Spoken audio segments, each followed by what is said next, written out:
des citoyens de Centrafrique dans cette reconstruction du pays. Je vous remercie infiniment de me donner la parole et surtout je vous remercie de m'avoir invité. Je confirme le titre pour lequel je suis ici, c'est Centrafricain. Les autres importent peu, j'y reviendrai tout à l'heure. Centrafricain de l'étranger, je préfère la diaspora. Mais ça, c'est une autre histoire. Nous ne sommes pas ici pour ce type de sémantique. Mais, et en tant que centrafricain, je ne peux pas m'empêcher de commencer d'abord par jeter comme ça quelques réactions à ce que j'ai entendu tout à l'heure, très très brièvement, hein, naturellement, j'ai encore 14 minutes et demie. Première réaction, la République centrafricaine, j'espère que dans le débat nous y reviendrons, la République centrafricaine, de par sa population, de par sa géographie, de par son histoire, n'est pas un pays des extrémismes. Et pas des extrémismes religieux, je l'ai déjà dit à une autre occasion, et ce qui est arrivé là doit être interprété à la lumière de cela. La religion en République centrafricaine, en tout cas de mon histoire, de l'histoire des personnes qui sont ici, les Centrafricains qui sont ici, même de l'histoire de mes parents, la religion est un déterminant majeur, je devrais plutôt dire la spiritualité est un déterminant majeur. La religion n'est qu'un élément de cette spiritualité. Et toute religion plonge sa racine ou plonge ses racines dans nos racines. Et ces racines-là ne sont pas propres à de l'extrémisme dans les idées, dans les philosophies, dans les manières d'être. J'ai même l'habitude de dire d'ailleurs que c'est la raison pour laquelle fondamentalement nous avons été colonisés. Mais parce que nous avons accepté, on accepte quand on vient l'étranger, quelle que soit son origine, quelle que soit sa religion. Deuxième réaction, j'entendais tout à l'heure les violences par amalgame, qui seraient victimes de violences par amalgame. Je crois qu'il faut, dans la discussion, ajouter deux éléments qui, à mes yeux, sont des éléments majeurs de compréhension de la situation centrafricaine. Absence de l'État, absence de toute structure publique. Et je me permets de dire que si à la fin de la Deuxième Guerre mondiale, la France avait été dans cet état-là, et que la France n'avait pas pu offrir d'autres issues pour traiter la question de la collaboration, que de laisser à la population elle-même le soin de régler ce problème, la France de 1945 était comme la République centrafricaine qu'on nous a décrit. Absence de l'État, c'est un facteur essentiel pour comprendre la situation. Et ensuite, de l'absence de l'État, en plus de l'absence de l'État, nous avons ce cycle de l'impunité qui, depuis les indépendances, constitue un mal centrafricain. Et tout citoyen centrafricain le sait, que celui qui a commis le crime aujourd'hui, non seulement ne sera pas puni, mais on l'invitera encore à la table du festin pour signer des accords qui vont faire de lui le prochain ministre de je ne sais pas quoi. Et tous les Centrafricains le savent, ça. Et quand vous mélangez ces éléments-là, ça vous fait un cocktail qui est explosif. Et donc, quelques brèves réactions. J'étais censé décrire un peu, initialement, la situation centrafricaine, en tout cas la situation en République centrafricaine, telle qu'elle s'est présentée depuis le forum de Bangui. Il se trouve que c'est sans doute parce que j'avais été un des rapporteurs du forum de Bangui, le rapporteur de la commission gouvernance, qu'on m'a demandé cela.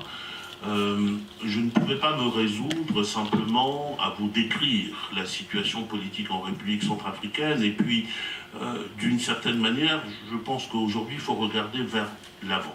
Et vers l'avant, c'est répondre à la question qui nous est posée, est-ce que la paix durable en Centrafrique est possible? Je pense que oui. La paix est possible. Cette paix, elle peut être durable, mais elle ne peut l'être qu'à une condition, et je me réjouis particulièrement que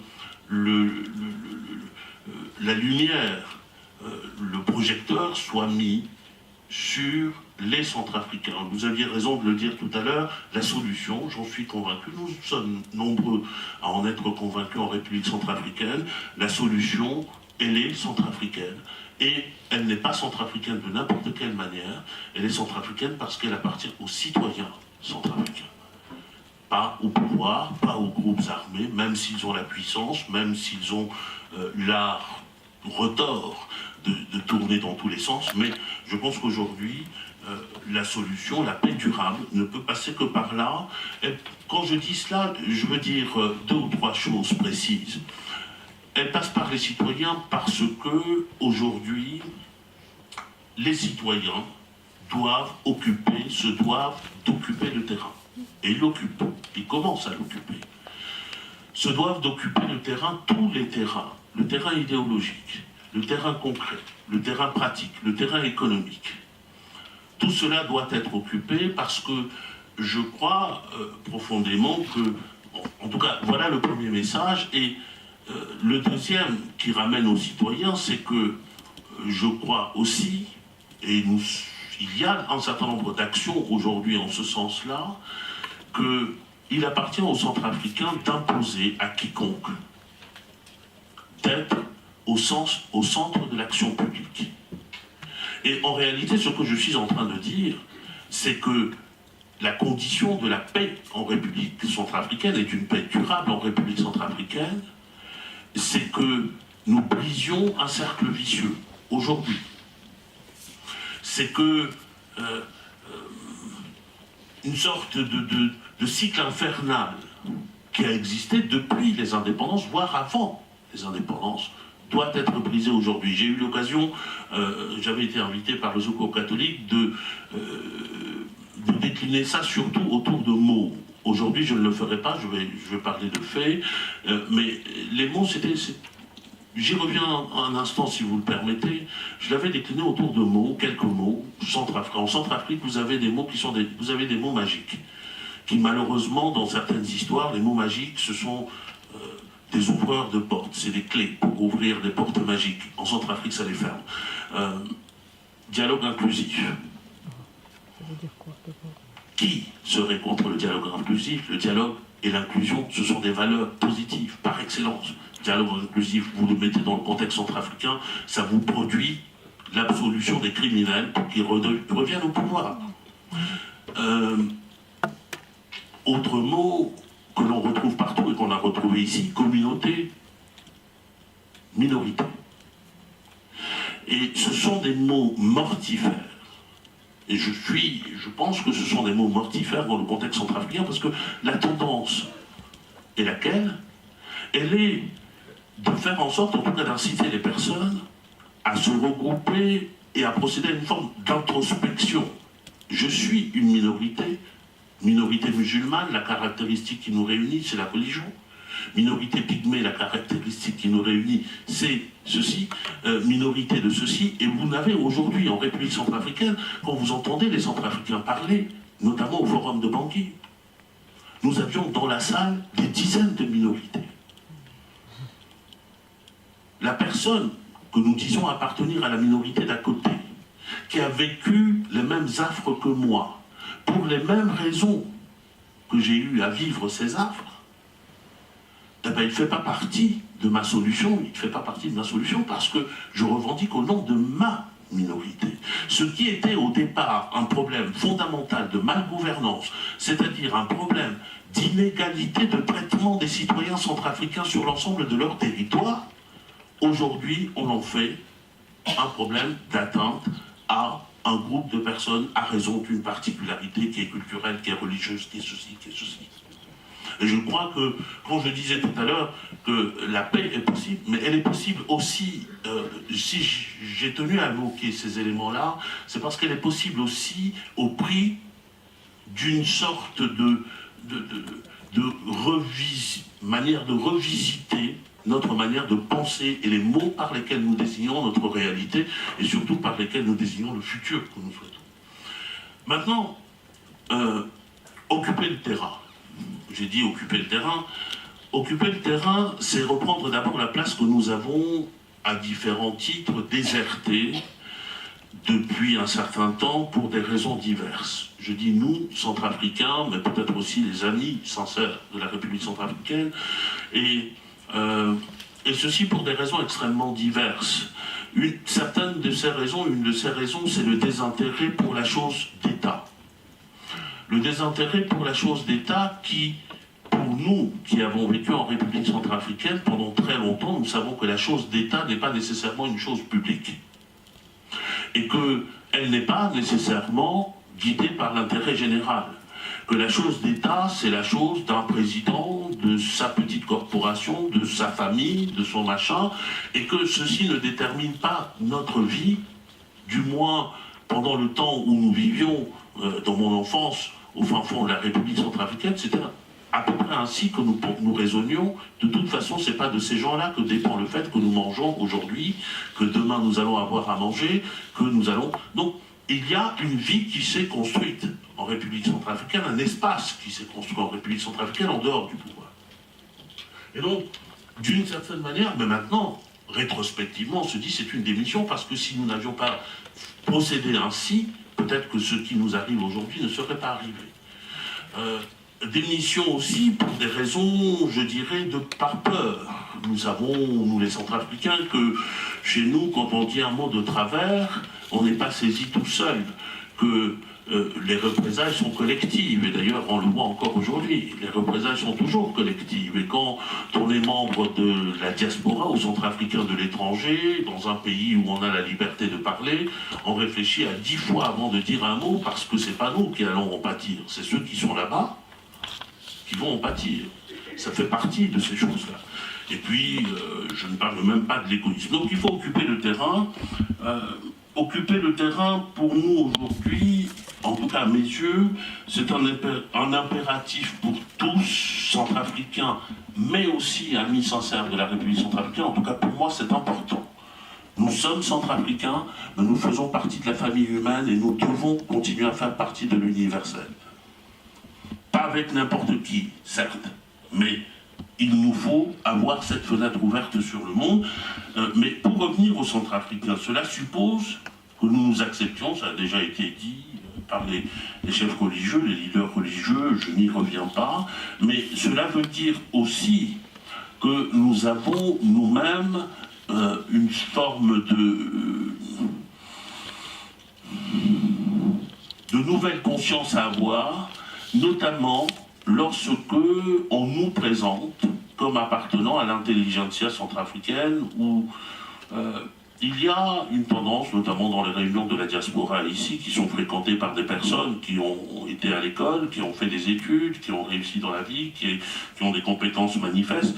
Nous avons une sorte de fâcheuse tendance à toujours considérer que la solution en République centrafricaine vient de nous, que l'intelligence centrafricaine est concentrée entre nos mains et dans nos têtes, et que, après tout, il n'y a que nous qui pouvons relever le pays. Je crois fondamentalement que nous ne le pourrons que si nous faisons confiance à ce que nous appelons, ce que je considère comme étant l'intelligence centrafricaine. Je suis professeur à la Sorbonne, certes. Mon père, c'est un cultivateur de café avec un hectare de café au fin fond de la Centrafrique. Et pour moi, ça reste toujours une référence intellectuelle. Si je renie cette référence-là, et cet enracinement-là, je ne suis plus. Je peux rester professeur à la Sorbonne. En tant qu'homme, c'est autre chose. Je pense qu'il faut que nous refassions confiance à notre propre intelligence, parce que ce que nous expliquons sur la manière dont nous avons vécu en intelligence, malgré, au-delà des religions, au-delà des cultures, au-delà, ceci c'est l'intelligence centrafricaine. Et ceci, ce n'était pas nous, c'était nos parents, qui étaient cultivateurs, éleveurs, pour l'essentiel, ou commerçants. Et donc il y a une sorte, pas de mea culpa, il ne faut pas pousser trop loin, mais nous devons avoir conscience de cela. Et puis, cela signifie aussi que les victimes d'aujourd'hui et leurs bourreaux doivent parvenir au pardon. Parvenir au pardon, c'est-à-dire au pardon demandé d'abord, et au pardon accepté ensuite. Ce n'est pas facile. On est dans un autre registre, dans le registre de l'humain, du religieux peut-être. Mais je pense que c'est un processus qui nous est nécessaire aujourd'hui en République centrafricaine, et depuis d'ailleurs que ces violences endémiques se déroulent en République centrafricaine, vous n'avez personne qui demande vraiment pardon, aucun bourreau qui ne demande pardon. Ou alors le bourreau vous dit pardon à travers un journal pour vous dire faites-moi encore confiance que je revienne au pouvoir. Il n'y a pas de vrai pardon qui est demandé. Et ceci, je dis bien que c'est du registre de l'humain et du religieux, ce qui veut dire qu'à mes yeux, ce pardon-là n'exonère pas des crimes qui ont été commis aux yeux de la loi centrafricaine et la loi internationale. L'un des cycles que nous devons briser aujourd'hui, c'est le cycle de l'impunité. Et le pardon ne peut pas venir sans qu'il y ait ça. Et enfin, occuper le terrain pour faire valoir, je disais tout à l'heure que la politique, le droit peut-être aussi, doivent avoir pour boussole les personnes, les individus, les citoyens, mais aussi avoir pour seule mesure, seul instrument de mesure, la prospérité des citoyens ou la prospérité des populations et leur bonheur. Je dis cela, ça peut apparaître comme une forme d'évidence quand c'est vu d'ici. De la République centrafricaine, c'est pas le cas. Et de la République centrafricaine, on me dira, c'est une utopie. Bon, admettons que ce soit une utopie. Moi, je ne crois pas que ce soit une utopie, pour deux raisons. La première raison, c'est qu'aujourd'hui, à l'heure où nous parlons, nous avons des opportunités. On a parlé tout à l'heure des élections, des votations. Nous avons des opportunités qui se présentent à nous. Et ces opportunités-là, nous pouvons au moins essayer, en tant que citoyens, de les transformer. La première opportunité, c'est le référendum constitutionnel qui devrait avoir lieu le 13 décembre. Mais c'est une opportunité un peu bizarre. Moi, personnellement, et dans le cadre du mouvement citoyen qu'avec un certain nombre de compatriotes nous avons lancé, nous avons cette position de dire que le référendum constitutionnel doit servir à transmettre deux messages. Premièrement, que nous voulons aller aux élections. C'est paradoxal, n'est-ce pas? C'est un référendum constitutionnel, c'est pour adopter un texte. Mais le premier message que nous devons transmettre, c'est que nous voulons aller aux élections, parce que l'enjeu du référendum constitutionnel n'est pas le fond du texte. J'y reviendrai dans un instant.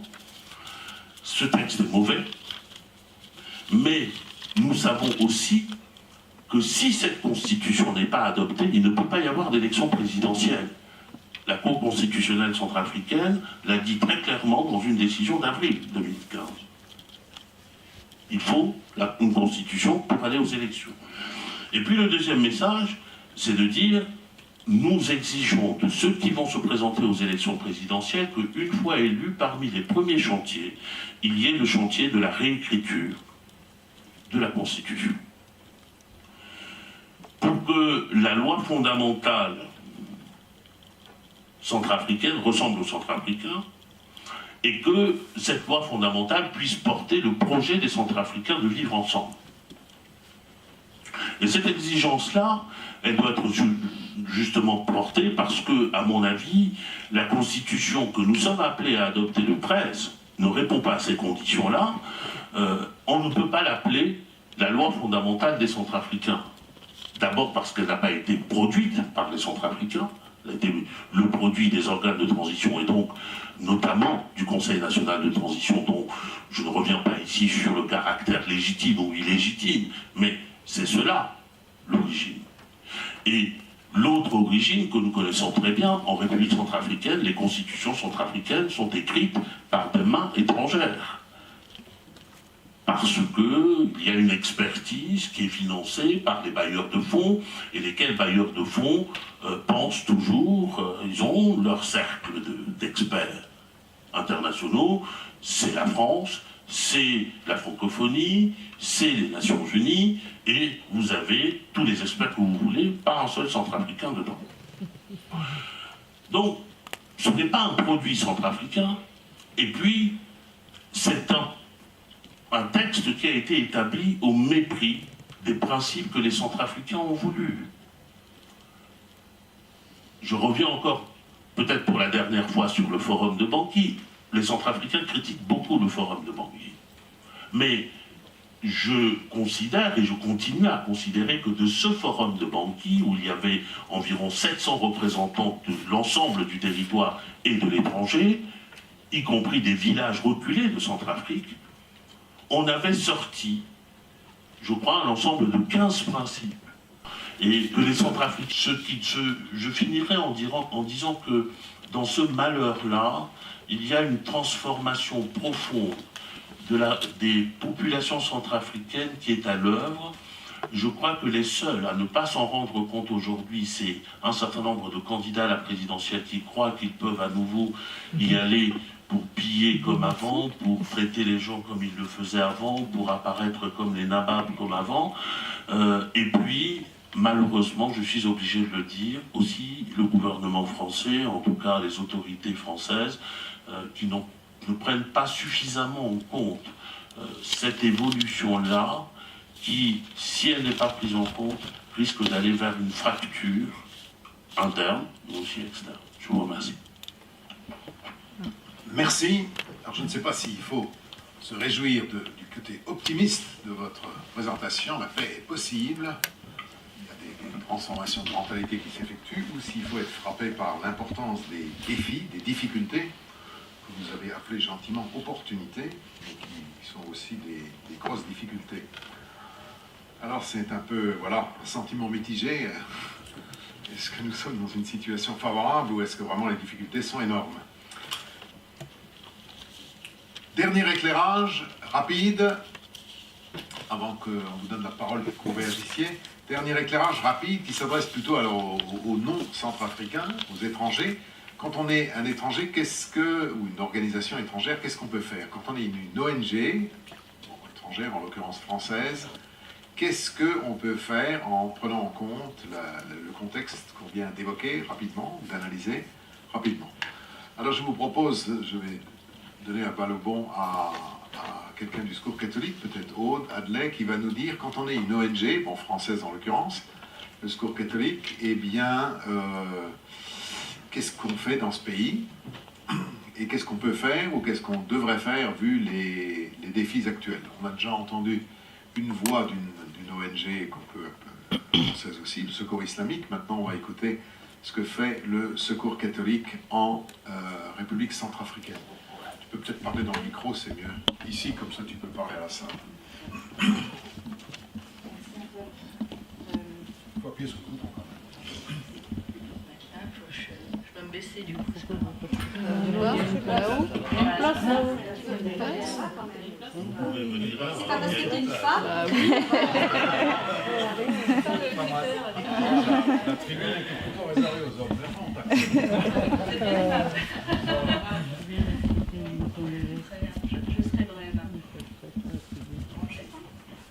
Ça marche. Très bien. Merci Antoine. Je vais être brève parce que je pense qu'on a tous envie de débattre et de poser des questions suite aux différentes interventions qui ont été faites ce soir.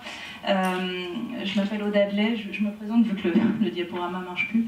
Je suis chargée des programmes sur l'Afrique centrale au sein du Secours catholique. Suite à la question qu'Antoine me pose, je voudrais vous donner quelques éléments sur notre réflexion et notre engagement en tant que Secours catholique par rapport à la crise centrafricaine. Je pense que vous connaissez les modalités d'action du Secours catholique, mais juste quelques rappels qui me paraissent importants. Nos modalités d'intervention c'est une intervention dans la durée auprès de partenaires locaux.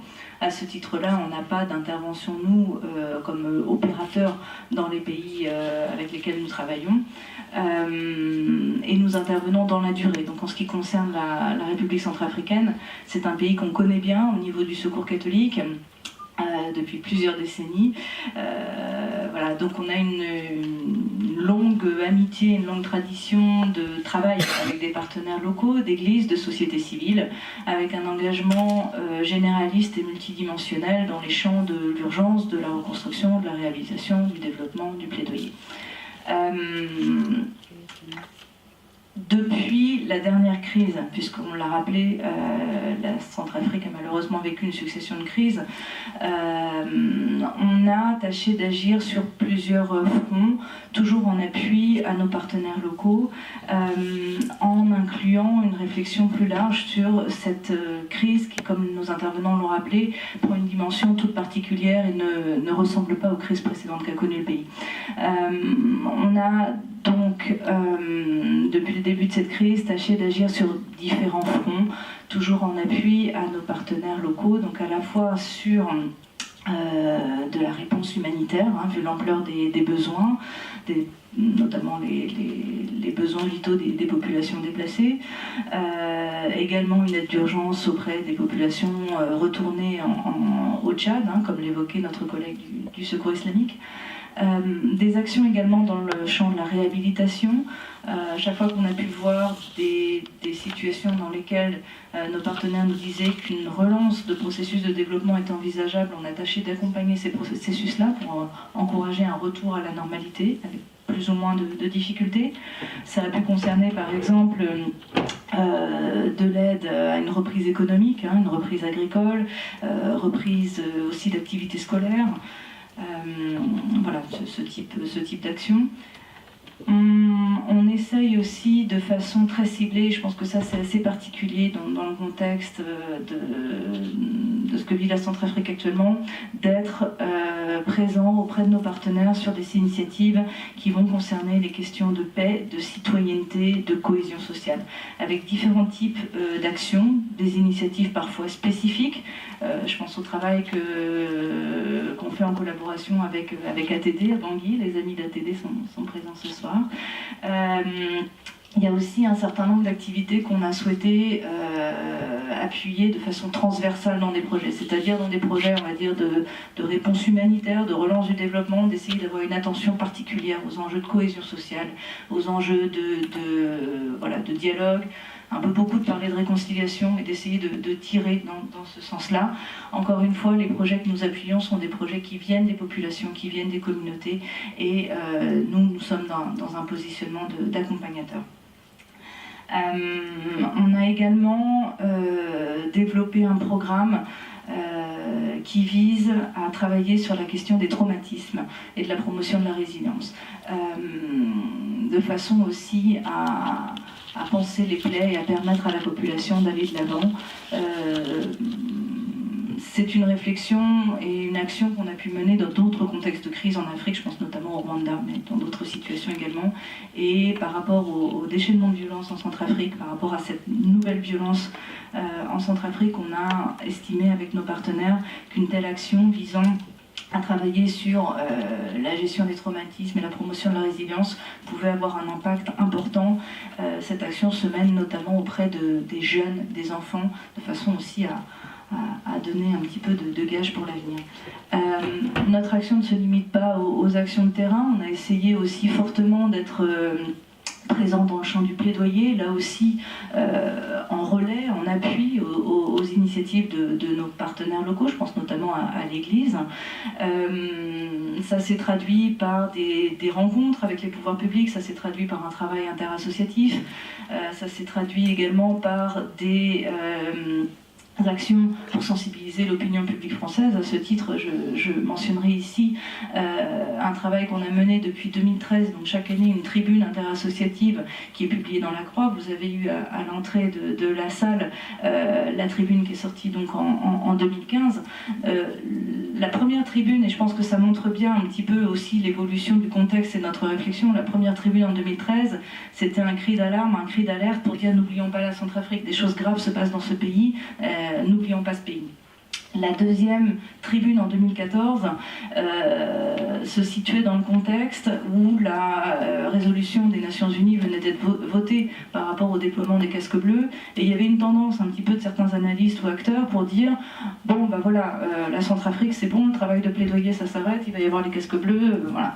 Donc on a voulu avec les autres collègues associatifs se positionner pour dire voilà, il y a une action qui est faite, il y a un positionnement de la communauté internationale par rapport au déploiement des casques bleus, mais les défis restent entiers, et c'est pas parce qu'il y a une intervention internationale que cette intervention internationale va tout résoudre, et on avait mis en avant dans cette tribune le rôle et la place des acteurs locaux.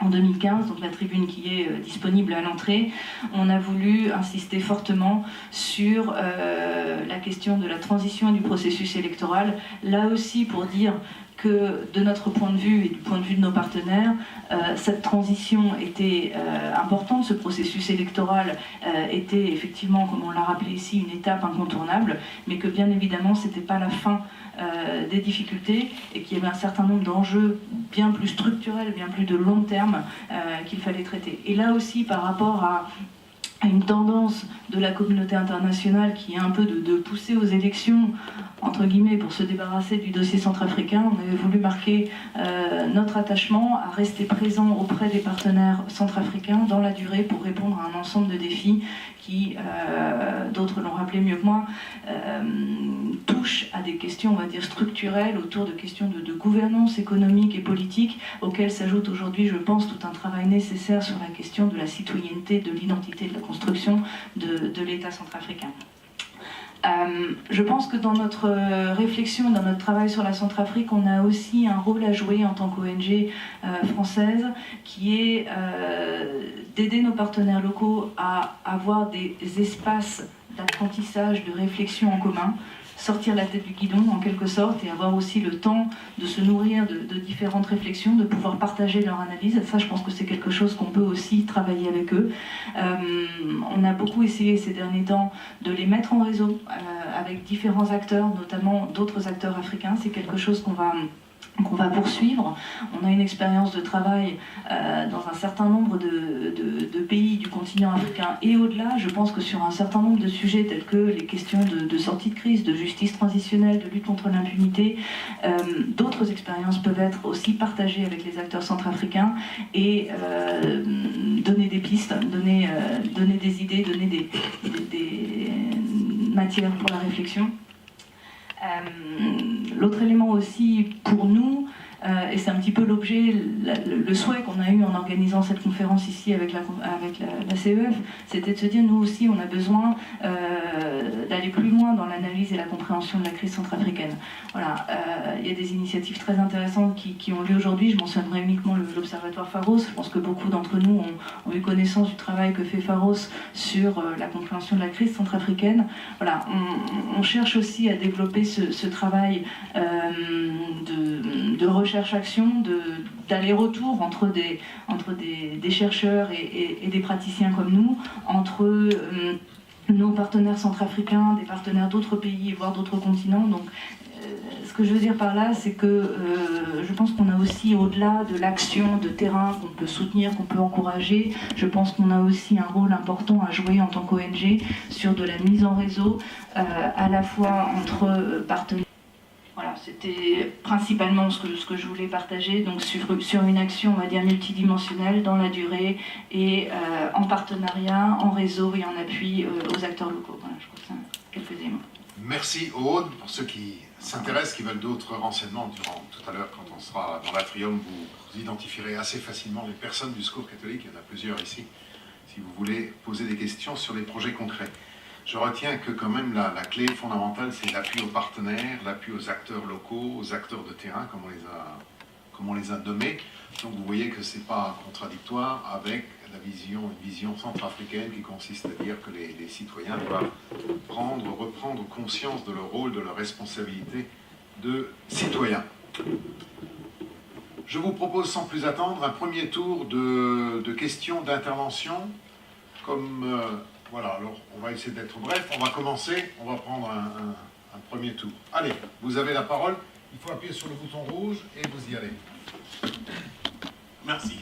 Je me fais entendre, j'espère. Oui, vous vous présentez si vous voulez, rapidement. Voilà, je suis François Basselma, d'origine centrafricaine, je suis fonctionnaire à la ville de Paris, au département de Paris exactement.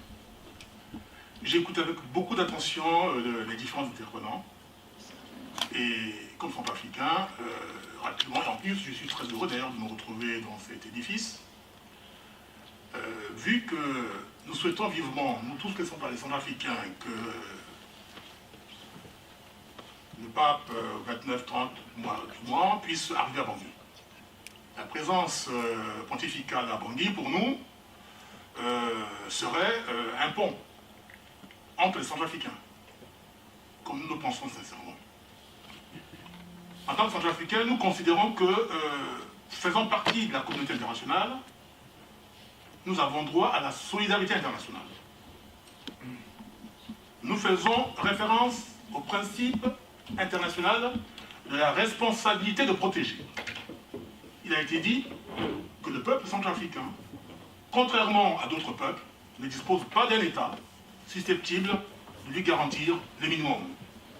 Dans ces conditions, il y a la communauté internationale qui doit se substituer à cette défaillance de l'État, à ce vide, pour faire bénéficier au peuple centrafricain sa solidarité, le protéger.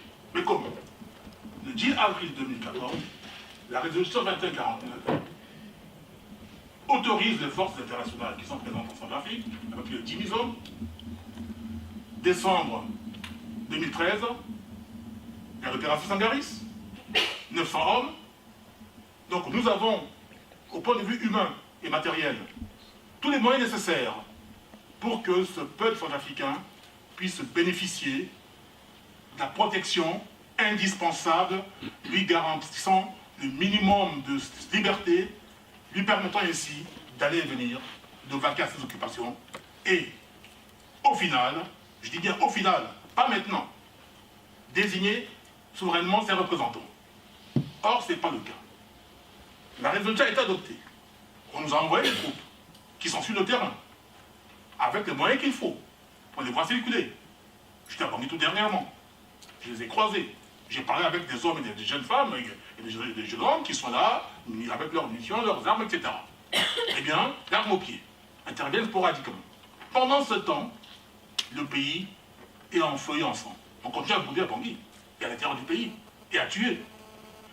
Et que nous propose la communauté internationale? On impose aux autorités de transition d'organiser des élections. J'ai entendu parler de référendum constitutionnel. Nous étions à Bangui, oui, nous aspirons à la gestion des affaires de notre pays. Nous aspirons à la présidence de la République africaine. Mais en même temps, nous refusons de participer à des élections dans les conditions que la communauté internationale nous impose. Nous considérons que, puisque nous sommes là, eh bien, nous formulons la demande suivante, que les institutions religieuses ici présentes, à travers leur voix, que ce soit la conférence islamique ou le secours islamique, et puis au-delà d'autres structures islamiques, et puis catholiques, pour vous qui êtes présents, eh bien, de nous accompagner dans cette démarche qui consiste à faire comprendre à la communauté internationale qu'il y a des priorités. Parce que la question qui se pose en Centrafrique aujourd'hui, ça a été dit, nous ne sommes pas confrontés à un problème de conflit religieux. C'est un problème d'abord de misère, d'absence d'État, d'absence de structure administrative, et pour finir, puisque en tout cas on va y revenir, nous pensons que la priorité aujourd'hui, c'est d'abord mettre en place les institutions administratives avant les institutions politiques qui doivent découler d'éventuelles élections. Voilà. Merci. Donc c'est à la fois des éléments d'information, en même temps une prise de position très ferme avec laquelle certains sont d'accord ou pas d'accord. On va passer la parole S'il vous plaît, assez bref, comme ça, un maximum de gens courants. On va d'abord donner la parole à la dame du fond, là, pour entendre des voix féminines. Jusqu'à présent, ce n'est pas très respecté, la légalité. À vous. Bonsoir, moi c'est Eulalie Komati. Je suis sœur missionnaire de l'Évangile, avant sœur de charité de Sainte-Marie. Et je suis centrafricaine. C'est ma 3e année en France. Et j'ai été à Bangui au mois de juillet et je suis revenue en septembre, mi-septembre. J'ai 4 points, je ne sais pas si c'est des remarques à faire. Le premier point concernant M. Thierry, quand il avait parlé de le pour la guerre religieuse ou concernant la Centrafrique, quand il a dit à un corps de musulmans, c'est vrai, moi je dis il ne faut pas qu'on s'arrête en route. Il y a eu une continuité. Quand il y avait eu le corps de musulmans, il y avait eu des musulmans qui égorgeaient des autres, maison par maison. Il faut que ça soit équilibré, pour que les gens ne voient pas que c'est seulement un côté qui réagit. Il y avait eu les choses affreuses. Voilà. Deuxième point, concernant M. Kalibou, voilà. Il avait parlé de lien entre la Centrafrique et le Tchad. Je suis d'accord avec vous. Moi, je dis qu'il n'y a pas le dialogue entre les Centrafricains et les Tchadiens, ça va toujours rester difficile. Parce que tout le monde sait ce qui se passe entre le Tchad et la Centrafrique. Il y a un problème de ressources naturelles, tout le monde le sait. Et à côté de ça, on voit le comportement du président de Tchad influencé sur la Centrafrique. Tant qu'on ne se met pas autour d'une table pour parler, ça va être toujours difficile. Troisième point, quand le professeur avait parlé de solutions paix durable en RCA, je suis d'accord quand il avait évoqué l'absence de l'État. Ce que j'ai vécu quand j'étais en juillet là-bas, il y a la force internationale dans la capitale. Mais ces forces sécurisent certaines villes et certains coins, mais certains coins, ils n'ont pas l'habilité d'aller là-bas. Pourquoi? Est-ce que vous vous êtes rendu compte? Ça, c'est une question. Et à Bambari, par exemple, dans la ville de Bambari, un général qui se dit général, qui ne parle ni sango ni français, qui a recruté les Peuls sous ses ordres pour je ne sais pas, abuser de la population. On n'en parle pas.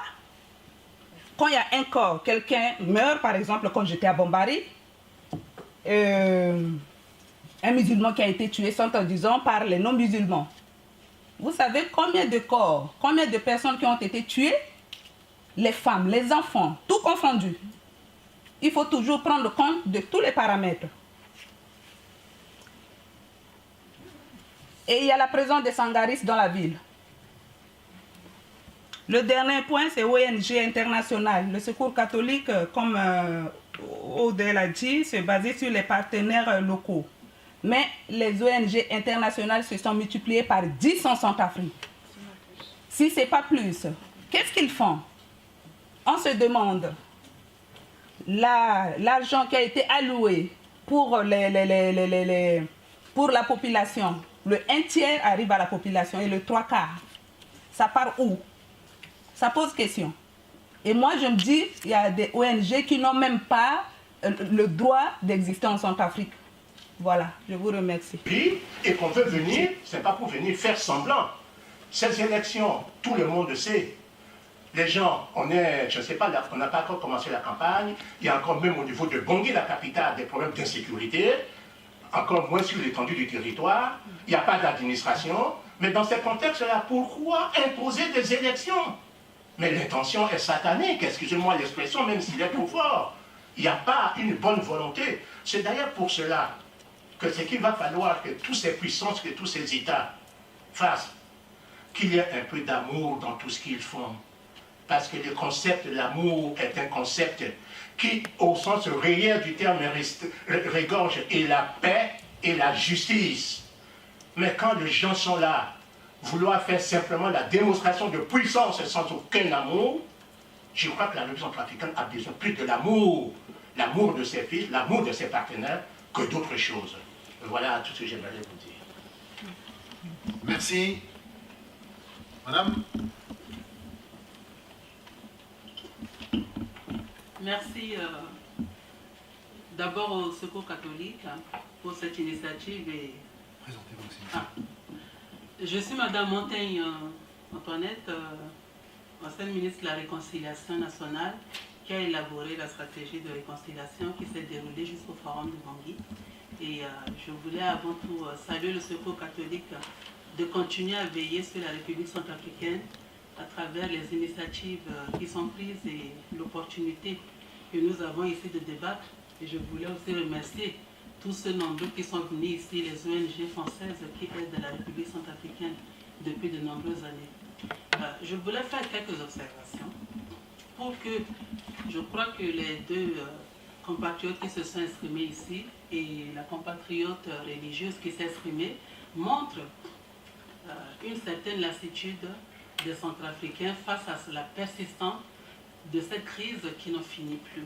Et l'occasion, mes observations ont vocation ici à faire préciser un certain nombre de choses qui ont été dites qui sont dangereuses. Et Maître Sando vient de le dire. Sur le plan juridique, les retournés, c'est qui? Ce sont des Centrafricains ou pas des Centrafricains? C'est très important pour nous parce que si les choses sont laissées comme ça, demain on risque d'avoir des problèmes avec nos voisins alors que ce n'est pas notre intérêt ni les intérêts de nos voisins. C'est très important qu'on sorte de ces retournées. C'est qui? Ce sont des Centrafricains ou pas? C'est important. Et l'occasion de dire que les vagues successives de Tchadiens qui sont arrivés en Centrafrique, c'est un pays voisin avec lequel nous avons beaucoup de liens. Entre Centrafricains et Tchadiens, on s'appelle Aou, ça veut dire cousin. Moi qui vous parle, j'ai 2 nièces de père tchadien, un aux États-Unis et un arrivé en France la semaine dernière. C'est pour vous dire que les liens que nous avons avec le Tchad ne sont pas des petits liens, ce sont des liens filiaux. Et donc, c'est très important que nous sachions que les vagues successives de Tchadiens qui sont arrivés en Centrafrique ne sont pas tous des Centrafricains. Comme en France, les vagues d'immigration qui sont arrivées ne sont pas tous des Français. C'est très important. Sinon, on continue, ce n'est pas parce que c'est la République centrafricaine qu'il n'y a pas de règles. L'État s'est effondré, mais il y a des règles qui ont vocation à être réavivées, comme l'a dit Jean-François Kandji-Komi. Et je voulais l'occasion de le remercier d'avoir précisé 3 choses que nous devons retenir ici. La République centrafricaine n'est pas un pays d'extrémisme, ni social, ni culturel, ni idéologique, ni religieux. C'est très important. Ce que vit ce peuple n'a rien à voir avec sa philosophie ou sa vision de la société et du monde. Deuxième chose, il a dit que l'État centrafricain s'est effondré. C'est une réalité. S'il y a eu cette connotation religieuse de la crise, c'est parce que les populations ayant vu les uns et les autres s'agresser mutuellement, chacun s'est cru autorisé à tuer l'autre avant qu'il soit tué. C'est la peur. Je n'ai pas entendu ce mot de peur ici. Les amalgames, c'est la peur, c'est rien d'autre. Donc c'est très important de le dire. J'ai été ministre de la Réconciliation, j'ai parlé aux gens, les uns et les autres, et j'ai pu comprendre que c'était la peur, parce que l'État n'est plus là pour défendre les gens. Il n'y avait plus de gendarmes, il n'y avait plus de policiers, il n'y avait plus de militaires. Et bien, la rumeur et la panique de voir des corps éventrés, etc., passez-moi de vous parler crûment, mais les personnes avaient peur d'être tuées et commençaient à tuer leurs voisins. Pas parce qu'ils étaient musulmans, parce que leurs voisins étaient un danger. Et ça, je ne l'ai pas entendu ici. C'est très important de le dire. Les voisins étaient devenus des dangers, peu important qu'ils soient musulmans, qu'ils soient catholiques ou autres, ou athées d'ailleurs. C'est parce que le voisin était identifié au danger. Donc c'est très important que nous sortions d'ici avec ces précisions dans nos esprits pour ne pas que la RCA continue d'avoir de fausses représentations ou que les amis de la RCA qui sont nombreux ici partent avec ces représentations qui ne sont pas la réalité de la situation. Et je voulais revenir sur la question de ce qu'on pouvait faire pour sortir, avoir la paix durable. Nous avons mis en place un processus de réconciliation nationale. Ce processus de réconciliation nationale est dit populaire. Ce processus, je l'ai élaboré avec l'appui de tous les partenaires, dont le bureau politique du Conseil de sécurité des Nations Unies, qui m'a envoyé des experts dans le domaine du post-conflit et de la réconciliation. on a élaboré cette stratégie. J'ai proposé cette vision de la démocratie participative que sont les consultations populaires à la base, qui est une innovation en Centrafrique par rapport à cette question que Jean-François a bien décrite, qui est le dialogue inclusif. C'est dans l'esprit des acteurs politiques que Thierry Bekoura a bien présenté ici, ces acteurs qui ont eu des discours, hein, qui construisent. Vous voyez, dans ce que j'ai entendu que Thierry a dit, ces acteurs arrivent à insuffler leur vision et leur vision continue de circuler. Et vraiment, excusez-moi Thierry de vous dire ça, ces acteurs, vous voyez, leur discours, vous les avez repris. Vous n'avez pas rendu compte qu'ils vous ont instrumentalisé, véhiculé pour continuer à que leur discours vive à travers vous, parce que vous êtes une tribune internationale également. Et tout ce qu'ils ont dit, c'est pas tout à fait ça. Bien évidemment, ce qu'ils ont dit, il y a des parcelles de vérité, mais on ne peut pas en tirer une conclusion. Et si on ne fait pas attention, mon propos ici, c'est vraiment qu'on sorte de là en sortant de tous ces pièges, notamment des acteurs. Donc, ils viennent dans ce discours, dans ce dialogue inclusif, pour sortir avec deux choses. J'ajouterai la deuxième chose. La première chose, c'est l'impunité. Et la deuxième chose, c'est la promotion sociale et la distribution de l'État et des privilèges. Voilà les deux choses. J'ai présidé la commission Justice et Réconciliation de la commission préparatoire du forum. J'ai entendu des choses. Moi qui vivais en Europe depuis plus d'une vingtaine d'années et qui suis reparti là-bas, j'ai découvert des choses invraisemblables. Donc deux privilèges, l'impunité et les postes. Donc voilà, pour vous dire qu'effectivement, c'est très important qu'on continue à être ensemble. Et je voulais simplement à l'endroit de Aude, pour qu'elle puisse nous dire quelles sont les ONG nationales qui sont appuyées. Parce qu'aujourd'hui, effectivement, j'étais à Bangui en septembre, hein, je suis revenu ici en octobre, j'ai quitté Bangui en début octobre, j'ai vu ce qui s'est passé. Beaucoup d'ONG françaises ont dû partir parce que même les Nations Unies et la Sangaris n'ont pas pu les protéger. Ce qui est vraiment regrettable. Beaucoup d'ONG françaises sont parties et j'ai vu des ONG américaines qui sont restées. Je ne comprenais plus dans quel monde on se trouve. Et donc, ce qui pose la question de ce que Aude a dit, l'appui aux ONG locales. Il faudrait renforcer considérablement ces ONG locales de manière à ce que, s'il y a une identification violente vers les ONG internationales, notamment par nos amis expatriés, que les ONG locales, à travers l'action des ONG internationales, puissent demeurer sur le terrain. C'est vraiment important. Et il y a une question que j'ai entendue, une information, l'observatoire Pharos. C'est quel observatoire? Parce que tout à l'heure, Jean-François parlait de la nécessité des Centrafricains, pour les Centrafricains de s'approprier les analyses. Et vous voyez très bien qu'on se complète. On se complète pour nous décoder, pas pour nous contredire, pour nous décoder, pour nous compléter et pour agir ensemble et agir efficacement. Et moi, avec la petite expérience que j'ai eue, j'aimerais pouvoir être informé et pouvoir apporter tous les experts qui sont ici, contribuer à cet observatoire pour que demain on puisse avoir un diagnostic juste et des solutions justes. J'ai été un peu longue, excusez-moi, mais c'était important qu'on puisse... Merci beaucoup. Merci. On va encore donner la parole à ici, qui a demandé la parole. Vas-y. Oui, bonjour, Régis Gruchy du Secours catholique. Deux questions assez courtes. La première qui porte sur les élections. J'ai eu la chance avec Aude de participer comme observateur aux élections présidentielles de 2011 en Centrafrique, où on a pu constater des listes électorales, on dira aléatoires, avec des listes qui volaient dans tous les sens, et bon, je ne reviens pas là-dessus.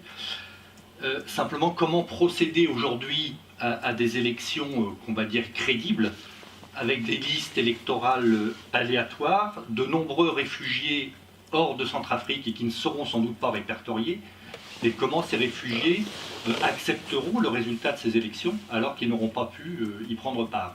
Donc voilà, une question, moi je pensais que ces élections allaient être repoussées, ça me semblait assez naturel, mais bon. Deuxième remarque qui concerne la paix durable. Si on accepte de dire qu'il n'y a pas de conflit, enfin que le conflit n'est pas religieux, néanmoins l'expression a été utilisée du chaos qui règne en Centrafrique.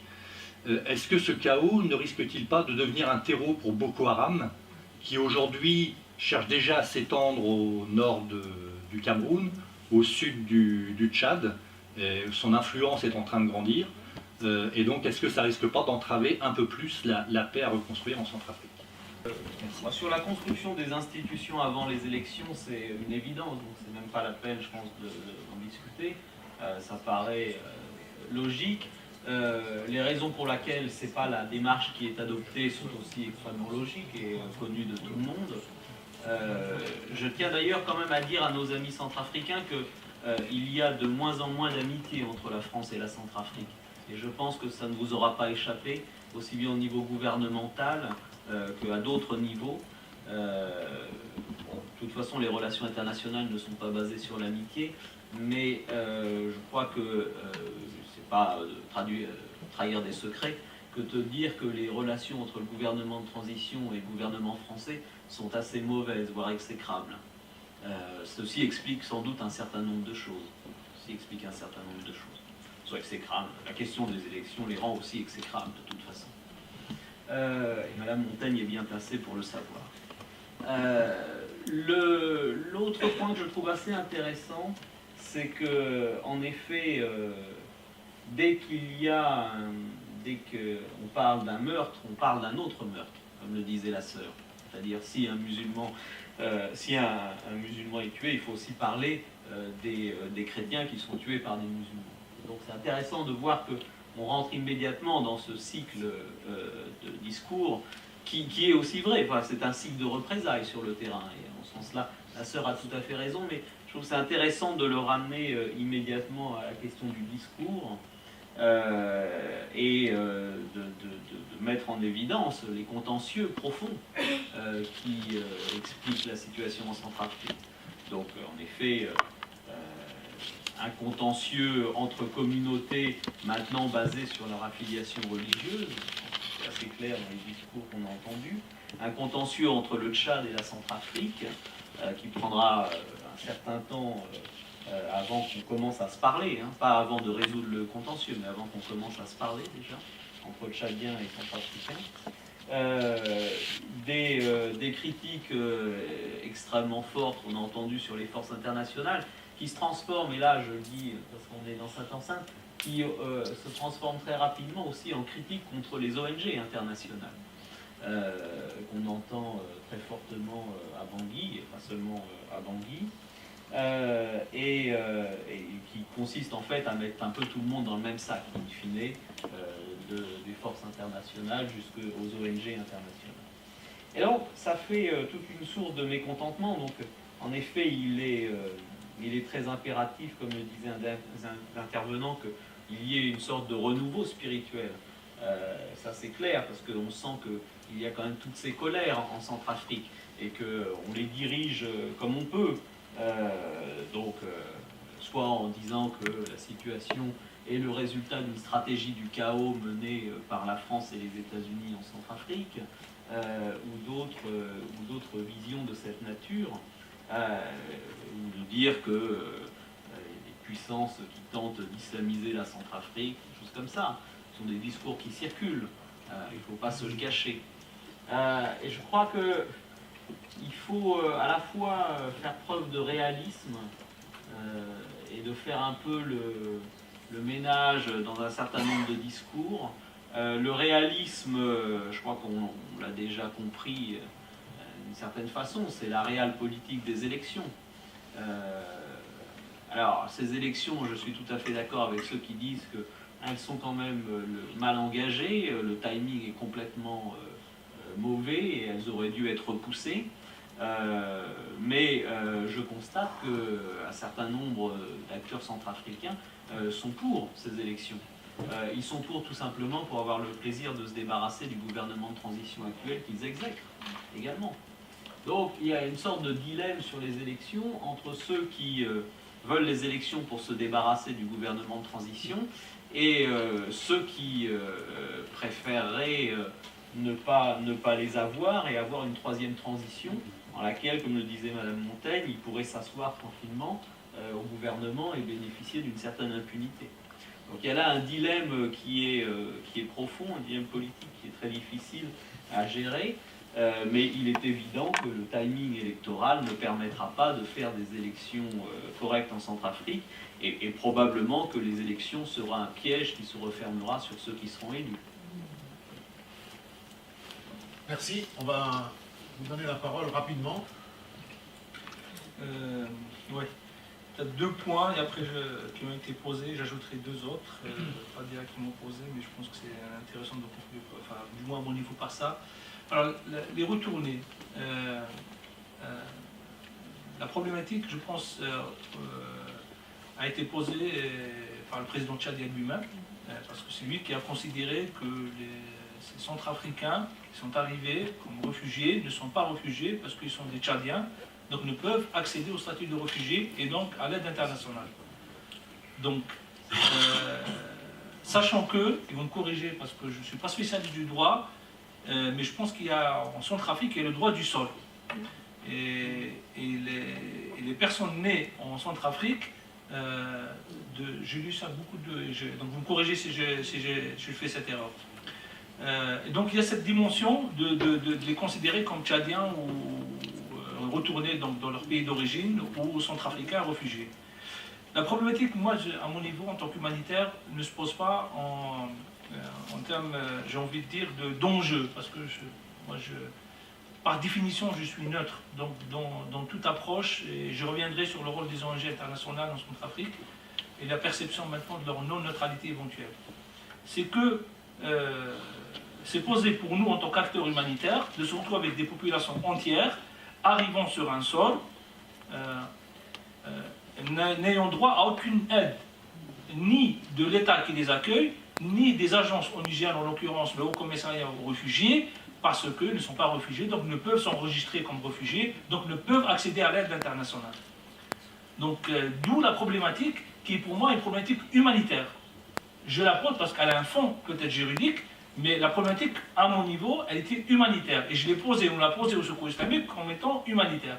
Et on a remarqué qu'il n'y avait pas une mobilisation ni un engouement pour cette problématique, donc on en a parlé, et puis après, bon voilà. Donc nous, ce que nous avons fait, c'est qu'on a aidé toutes les populations qui sont arrivées, de Peul ou pas Peul, ou réfugiés, tchadiens ou pas tchadiens, etc. Mais je voulais l'aborder dans cette... je trouvais que c'était intéressant de l'aborder dans notre assemblée d'aujourd'hui. Donc je laisserai les spécialistes juridiques répondre et travailler sur cette question, mais nous, à notre niveau, c'est vraiment le travail humanitaire. Et maintenant, le rôle qui a été posé par justement notre sœur sur le rôle des ONG, et là je rejoins Thierry quand il parlait de la relation avec la France s'est dégradée, et c'est pareil, il y a un sentiment, comment on peut appeler ça, un sentiment anti-français qui s'est accru en Centrafrique. Puisque Sangari, les soldats français protègent les quartiers du PK5. Donc voilà, donc on donne cette impression. Et les ONG françaises ont été à un moment donné ciblées. Et dès qu'il y a eu un regain de violence interreligieuse ou interethnique ou tout ce que vous voulez, les ONG françaises se sont menacées avec des risques importants. Et donc c'est pour ça que, d'ailleurs, on a développé même un concept chez nos collègues humanitaires de dire on travaille avec les expatriés non visibles. Donc on envoie en Centrafrique des expatriés mais qui ne sont pas visibles comme étant expatriés. C'est un concept qu'on a installé de plus en plus parce qu'il y a sur la bande sahélienne, parce qu'il y a un risque majeur pour nos collègues expatriés. C'est un vrai problème. D'autant plus qu'en France maintenant, en tant qu'association, donc employeur, nous sommes responsables juridiquement de ce qui peut passer. Ce qui peut arriver à nos collègues. Donc c'est un vrai problème de sécurité. Et c'est pour ça que les ONG, notamment françaises, ont été le site d'attaque. Et donc il y a un sentiment, pas le sentiment, il y a un risque d'insécurité important. Et c'est pour ça que même il y a nos collègues, certains refusent de partir en Centrafrique, parce qu'ils voient qu'il y a un risque de sécurité. Et c'est propagé ça, ce sentiment anti-ONG française à tout ce qui est ONG international aussi. Donc se pose cette question, le rôle des ONG et qu'est-ce qu'elles peuvent apporter dans un contexte d'insécurité important. Ce n'est pas le propre du Centrafrique, juste pour vous rassurer, entre guillemets le mot rassurer, excusez-moi. C'est dans d'autres pays, quand on a, comme actuellement en Syrie, ou dans d'autres pays où il y a une insécurité importante, on a une problématique, nous, en tant qu'opérationnels directs, parce que, contrairement au Secours catholique, nous sommes des opérateurs directs, on envoie nos collègues, ici de France ou d'ailleurs, donc on a une responsabilité importante, et la prise de risque, la prise en compte du risque de nos collègues est un facteur majeur dans le travail. Et le Centrafrique est un exemple, justement, de difficulté des ONG internationales à travailler dans ce pays. Parce qu'on parle que de Bangui. Vous imaginez dans les autres zones? Vous imaginez dans les autres zones? Je vais finir juste... je reprends, parce que tout à l'heure, je n'ai pas fait 15 minutes. Je vous ai économisé 5 minutes. Donc je reprends mes 5 minutes. Oui, parce que je voulais laisser la salle débattre, et après, je compte les 8 minutes. Alors, je pense qu'on a un concept, je voudrais bien le partager avec vous. Je pense que, pour répondre au chaos, je pense qu'on a 3 DDR. Il faut un désarmement, il faut une démobilisation, il faut une réinsertion. Ouais, il faut une réinsertion, parce que le fond, ça reste aussi les problèmes de ressources et de la pauvreté de ce qu'il parle. Si on ne travaille pas sur la réinsertion, c'est effectivement le piège, je vous le rejoins absolument, celui qui va être élu, c'est un vrai piège. Le désarmement, il est vital. Et la démobilisation des gens aussi. Donc il faut absorber tout ce qui est comme haine, etc. Il faut savoir l'absorber. Et puis tout ce qui est réinsertion, parce qu'il faut vraiment penser à la réinsertion. Et là, je rejoins l'imam Kobane, quand je l'ai rencontré ici à Paris, me dit il faut que vous veniez, vous, le Secours islamique, etc. Il m'a dit parce que la communauté musulmane en Centrafrique n'a pas le même niveau n'a pas le même rôle de conscience citoyenne comme peut-être les autres communautés. Et ça manque. Et moi, je pense que la solution aussi pour la Centrafrique, il faut faire très attention à ça, elle doit être inclusive vis-à-vis des musulmans aussi. Combien même minoritaires soient-ils. Parce que sinon, vous avez le Soudan à côté, vous avez, voilà. C'est des pays comme ça. Et quand je parlais tout à l'heure du risque de partage, ou risque c'est un risque qui n'est pas immédiat, mais le prendre en considération. Voilà, donc je voulais finir avec ça. Merci. On va passer la parole, Jean-François. Alors, avec obligation de brièveté, j'ai compris. Vous avez épuisé vos 15 minutes. Voilà. Je ne savais pas que vous teniez la montre, mais attendez, voilà, tenez-la, il faut quand même que je plaisantais.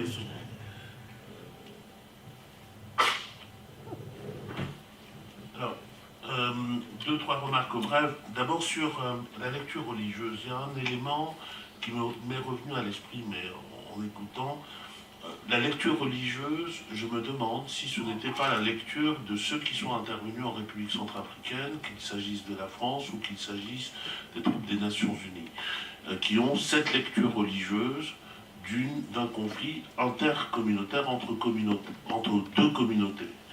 Ce qui a eu un certain nombre de conséquences en actes, telles que par exemple l'exfiltration organisée de certaines populations musulmanes pour être réinstallées dans une partie du pays, et donc la création artificielle d'une majorité musulmane dans cette partie du pays, ce qui ramène dans notre problématique à nous sur une paix durable la question dont nous n'avons pas parlé ici, mais qui est une question fondamentale en Centrafrique, c'est de la partition. Et sur cette base-là. Et aujourd'hui, vous prenez la carte de la République centrafricaine, vous avez une frontière qui est invisible, mais qui est là. Et à la suite de cela, en lien avec cela, deuxième observation, ça explique peut-être aussi ce qui, pour nous, apparaît comme un jeu trouble de la communauté internationale. L'ambassadeur de France est ambassadeur auprès de la République centrafricaine, mais il s'est attribué, peut-être sur instruction du Quai d'Orsay, le rôle d'ambassadeur auprès des chefs militaires, des troupes, des forces armées non conventionnelles. Il rend des visites officielles à Bambari, en faisant il va à Bambari, c'est la capitale que la Séléka s'est donnée, avec un commandement militaire, avec une organisation militaire. Bon. Et l'ambassadeur de France, régulièrement, il va en visite officielle avec une revue des troupes. L'armée française, les troupes sangaris, sont des troupes qui sont informés, qui accompagnent et qui sécurisent les réunions de la Séléka, qui sont convoquées par des personnages qui font partie de la liste noire du Conseil de sécurité, qui sont donc des personnes poursuivies, que ce soit à Bria, que ce soit à Karabandoro, que ce soit... Donc, vous voyez, il y a un délai, il y a ce jeu de trouble-là qui fait que, troisième observation, on peut comprendre, en plus de l'obligation de protection qui n'est pas assurée, on peut comprendre le sentiment des Centrafricains. Moi, je le comprends. On se dit, ça commence d'abord par une question, mais à quoi ils jouent? À quoi ils jouent? Ce n'est pas de l'ordre de l'intelligible. On ne peut pas comprendre ça. Même s'il s'agit d'une stratégie militaire quelconque, qu'on nous l'explique. Mais j'aurais du mal, on aura du mal à l'expliquer. Donc, c'était... Et puis, pour finir, juste sur ce point-là, ensuite, sur les ONG, malheureusement, je crains qu'il y ait aussi des raisons qui poussent un certain nombre de personnes à voir dans les ONG une sorte d'excroissance des troupes internationales, etc. Vous avez... regardez par exemple l'Union européenne. L'aide de l'Union européenne essentiellement passe par le fonds Bécou. Regardez comment est structuré le fonds Bécou. Le fonds Bécou n'alloue aucun financement à des organisations centrafricaines. Et ceci est significatif d'un État général où on considère qu'en Centrafrique, il n'y a pas de talent, il n'y a pas de compétences. Les compétences doivent être apportées, on doit les apporter de l'extérieur. Et je vous expliquais tout à l'heure à propos d'un certain nombre de choses, la Constitution, les experts, mais ça vaut pour tout. Ça crée, et là on revient sur des schémas d'ordre économique finalement. Vous avez les employeurs, c'est les étrangers, vous avez les salariés, les employés sur place, et les Centrafricains ne peuvent être que dans cette position-là. Au bout d'un moment, ça crée des choses. Ça crée des choses qui ne sont pas belles, qu'on peut comprendre, on aimerait bien que ça cesse, mais il faudrait que l'ensemble de la structure, me semble-t-il, cesse. Et comme on m'avait dit de m'arrêter, je ne parlerai même pas de l'obligation de protection. Juste une minute, oui, pour revenir encore une fois sur la question des ONG internationales. Donc peut-être un peu à contre-courant. Moi, je voudrais quand même saluer le travail que mènent un certain nombre d'ONG humanitaires en Centrafrique. On est, nous, opérateurs via des partenaires locaux, on travaille en appui, en soutien des partenaires locaux. Pour autant, je pense que les modalités d'action, d'organisation qu'on côtoie très quotidiennement, nous, Secours catholique, au sein de Coordination Sud, je pense à l'ACF, à Médecins du Monde, MSF, Human Rights Watch et tout un tas d'autres organisations qui sont actives en Centrafrique depuis plusieurs années. Je pense qu'elles jouent un rôle très important. Si on pense aux aspects vraiment de réponse aux besoins vitaux, au domaine de la santé, au domaine de la nutrition, au travail qui a été fait dans les camps de déplacés, je pense à celui de Mpoko, le plus important au centre de Bangui, je ne voudrais pas qu'on oppose le travail fait par des organisations humanitaires qui ont un mode opératoire direct et le travail que nous, on peut faire via des partenaires locaux. Je pense qu'il y a une complémentarité qui est très importante entre ces modes d'action. Et je pense que vu l'ampleur des enjeux, des défis et des besoins en République centrafricaine, je pense que ce serait vraiment très dommage d'opposer les modalités d'acteurs qui finalement ont tous en commun de répondre aux besoins et aux aspirations des populations concernées. Je le vois au niveau de nos propres partenaires locaux. Sur l'année 2013, ça a été extrêmement difficile d'apporter une réponse d'envergure à la situation en Centrafrique. Pourquoi? Parce que nos propres partenaires étaient pillés, étaient effrayés, étaient en énorme difficulté par rapport à l'analyse des besoins, par rapport à l'analyse du contexte, et avait énormément de difficultés à nous proposer des actions qu'on pouvait nous soutenir. Donc je pense que s'il n'y avait pas eu ces interventions d'opérateurs plus directes, je pense qu'au niveau d'un certain nombre de communautés, d'un certain nombre de zones, il y aurait eu encore plus de vies à déplorer que ce qu'il y a eu dans cette situation. Donc voilà, nous on a cette particularité de travailler avec des partenaires locaux. Je peux vous dire aussi que c'est pas forcément facile tous les jours, qu'on est obligé parfois de faire des actions plus limitées, avec moins d'envergure, de cibler un certain nombre de choses. On y croit parce qu'on voit les choses dans la durée. Maintenant, dans une crise humanitaire, je pense que l'action de tous les acteurs est nécessaire. La dernière chose que je voulais mentionner, puisque la question m'a été posée, quels sont les types d'acteurs qu'on soutient nous en Centrafrique ? Traditionnellement, Secours catholique, membre du réseau Caritas, travaille avec le réseau Caritas en Centrafrique, le réseau d'église. On a souhaité cependant, depuis plusieurs années, et bien avant la crise, ouvrir notre travail avec des associations de la société civile centrafricaine pour travailler sur un certain nombre de thématiques que l'église locale ne voyait pas comme nécessairement ses priorités. On ne peut pas demander à un acteur de travailler sur tout le spectre des problématiques dans un pays. Je suis personnellement convaincue que cette ouverture à la société civile locale en Centrafrique est très fructueuse, à la fois pour nous en tant que Secours catholique, mais également pour nos partenaires d'église, qui s'ouvrent ainsi à d'autres façons de travailler, qui s'ouvrent à d'autres acteurs. On travaille donc avec le réseau Caritas au niveau national, particulièrement à Bambari, à Mbaïki, également avec des organisations d'églises dans la zone de Sibut, et au niveau des partenariats avec la société civile locale, on a ouvert un certain nombre d'actions avec une ONG panafricaine qui s'appelle Accor, qui fait un travail très intéressant, notamment dans le domaine de la cohésion sociale, et avec ATD Carmonde, avec un très beau travail à Bangui sur les questions d'éducation à la paix et à la citoyenneté.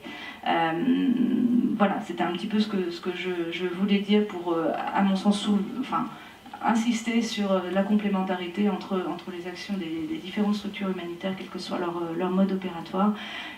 Antoine, je te rends la parole et je te laisse répondre sur Pharos, puisque la question a été posée. Merci.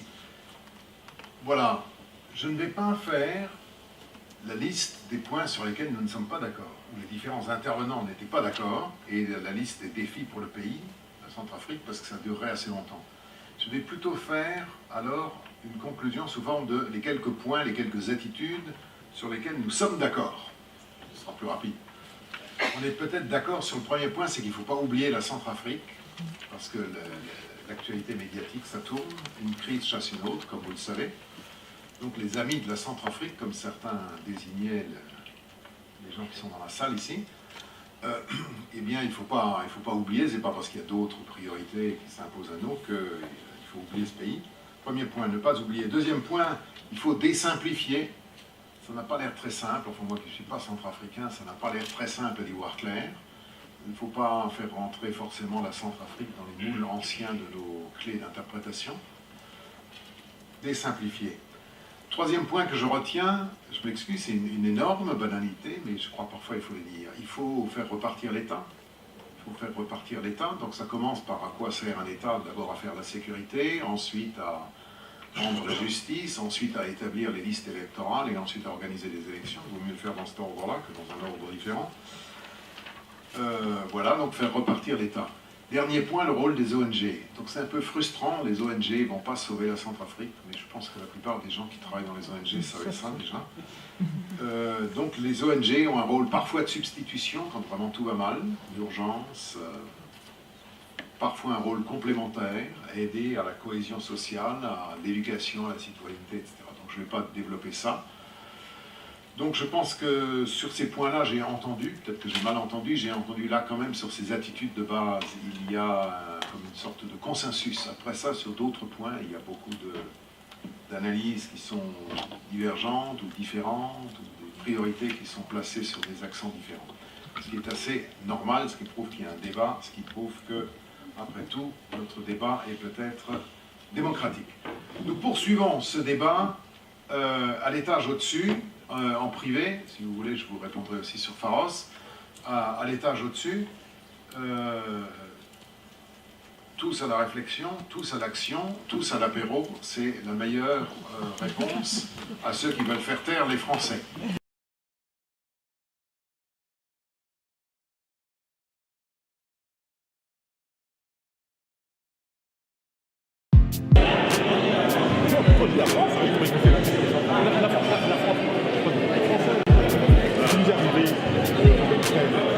Nous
avez animé avec certaines ONG, certains responsables des ONG, pour parler des leviers pour une paix durable en Centrafrique. Oui.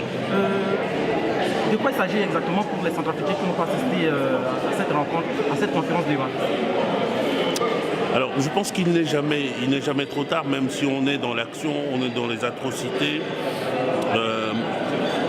de réfléchir à la manière dont nous pouvons nous en sortir, de réfléchir aux voies et moyens pour nous en sortir, et puis surtout d'échanger avec les autres. Et là, aujourd'hui, il s'agissait d'échanger autour de l'idée qu'il y a peut-être des éléments qui peuvent nous permettre, en particulier, de réfléchir à la place et au rôle des citoyens dans les processus de construction de la paix et d'une paix durable. Et personnellement, je considère que cette place-là, c'est la place centrale. C'est un peu le message que j'avais voulu transmettre, qui était de dire que la place des Centrafricains est une place centrale dans la résolution de la crise centrafricaine et dans la définition de leur propre avenir, mais que cette place-là, qui signifiait d'une part que les Centrafricains reprennent leur place sur le terrain, c'est-à-dire occupent le terrain plutôt que de laisser les forces, les groupes militaires le faire, et ensuite que les Centrafricains imposent d'être au cœur de la chose publique et des politiques publiques. Et donc cette place-là, il faut pas se leurrer, il va falloir le conquérir. Vous revendiquez effectivement la place des Centrafricains sur la place publique. Nous constatons que le Secours catholique, avec certains partenaires, vient d'organiser une rencontre pour les Centrafricains, pour la Centrafrique et sans les Centrafricains. Parce que si on voit bien, les Centrafricains présents ici, ils ne font pas plus de 10. Et pourtant, on voit qu'il y a d'autres nationalités qui dépassent ces Centrafricains, qui pourtant sont le grand nombre au sein de la diaspora. Oui, vous avez raison. Je sais que vous aviez déjà posé la même question lors d'une précédente réunion du Secours catholique. Il se trouve qu'il y a deux éléments qu'il faut prendre en compte. Il y avait d'abord le tour de table des intervenants. Il y avait moi qui intervenais, je suis centrafricain comme tous les autres centrafricains. Il y avait également des messages de Monseigneur Zapalainga. Il y avait également un message de l'imam Kobine. Donc, voilà 3 Centrafricains qu'on ne peut pas renier. Il y avait les autres également qui étaient là pour parler de leur action en République centrafricaine. Pour le reste, pour la salle, il y avait une invitation qui a été lancée à tout le monde. Et vous savez très bien, pour être mon ami sur Facebook et sur tous les réseaux sociaux, que j'ai relancé cette information-là. Allez vous inscrire au moins 3 ou 4 fois. Malheureusement, c'est une réalité de notre communauté centrafricaine en France et surtout à Paris que les manifestations sur la République centrafricaine, quelle qu'elle soit, ne mobilisent pas beaucoup. Pardon ? Est-ce que vous avez un message à l'endroit de vos compatriotes par rapport à ça ? Le message, c'est qu'il faut que nous rendions visibles nos actions. Ce que je veux dire, c'est je ne veux pas dire qu'il n'y a pas d'action. Nous savons très bien que nous avons tous des actions, les uns, chacun dans son coin, chacun dans son organisation, chacun dans son mouvement, mais au moins que nous rendions visible cela. Je pense que notre action pour notre pays doit occuper le terrain du pays. Il faut qu'on fasse avec nos compatriotes qui sont à Bangui et dans les autres villes de la République centrafricaine. Mais nous avons aussi un travail à faire ici en France, aux États-Unis, dans les autres pays, parce que nous avons besoin de faire comprendre qui nous sommes, quelle est la véritable manière d'analyser ce qui se passe chez nous, et quelles sont les solutions que nous avons envie de développer et pourquoi nous avons envie de développer ça. Et nous avons besoin également de conquérir, de convaincre à l'extérieur de notre pays. Et je n'ai que ce message-là à dire, réunissons-nous et rendons-nous visibles. Voilà. Satisfait ou non satisfait par rapport à... J'étais très satisfait de la qualité des échanges. Les échanges ont été très nourris, intéressants. Maintenant, comme je dis souvent, la conférence en soi, ce n'est pas ça qui importe. Si le message est passé, il y aura déjà un premier début de satisfaction. Et puis ensuite, si les Centrafricains qui étaient là sont capables de se réunir pour traduire ça dans des actions, je trouverais qu'on est arrivé à une moitié de satisfaction. Le reste, c'est l'efficacité de l'action, mais ça, c'est demain. professeur Jean-François Akanji Kombe, je vous remercie d'avoir répondu. Mais non, c'est moi qui remercie KDI-Vox. Au revoir. Madame Montaigne, bonjour. Bonjour. Alors nous voilà à la Maison des évêques à Paris pour une conférence sur la Centrafrique. De quoi s'agissait-il exactement? Il s'agit de réfléchir sur la manière dont la République centrafricaine pouvait s'y prendre pour accéder à une paix durable. Et je voulais saluer l'initiative du Secours catholique et l'accueil très chaleureux, fraternel, solidaire de la Maison des évêques de France qui nous a offert un cadre de discussion modéré par la conférence des évêques de France, vraiment un débat de très haut niveau. Je voulais les remercier d'abord. Quand on voit parmi les participants, on voit que les Centrafricains ne sont pas mobilisés massivement. Est-ce que vous avez un message à l'endroit de vos compatriotes centrafricains de France? Je pense que les Centrafricains ne se sont pas mobilisés parce que peut-être qu'ils n'ont pas été informés. Ça reste quand même une très grande institution, le Secours catholique et la conférence des évêques de France, ce sont des grandes institutions que les Centrafricains ne connaissent pas en tant que telles. Je pense que la balle est dans notre camp, la partie centrafricaine. Nous avons le devoir la prochaine fois d'informer un maximum de compatriotes pour qu'ils puissent venir. Mais pour le peu qui sont venus aujourd'hui, on peut dire que les Centrafricains, tous les Centrafricains, toutes tendances confondues, ont été valablement représentés par la voix du professeur Jean-François Akanji Kombe qui a pris la parole avec un appel du cœur, appelant à ce que les Centrafricains soient au cœur de leur propre vie, de leur destin, de leur projet national et aussi appeler les partenaires à être sincères avec la République centrafricaine. Et de rappeler que la crise centrafricaine n'est pas une crise religieuse, c'est une crise de gouvernance sur le fond d'un État qui s'est effondré, sur le fond d'impunité permanente et avec besoin que tous les enfants soient rassemblés et qu'on ait le pardon. Mais un pardon qui ne veut pas dire impunité, parce que la justice doit pas. Alors, au mot de la fin, est-ce que vous avez été satisfaite de la rencontre qui vient de se dérouler ici à la Maison des évêques? Je le répète, c'est une conférence de très haut niveau où les sujets de préoccupation majeure ont été abordés et où les Centrafricains qui se sont déplacés ont été à la dimension des enjeux et de l'avenir de ce pays. Un message? Un message aux Centrafricains de s'aimer, d'arrêter de se déchirer, de s'entretuer et de penser que notre pays est assez grand pour accueillir tout le monde et que nous devons faire la paix maintenant. Madame la ministre, je vous remercie d'avoir répondu à nos questions. C'est moi qui vous remercie.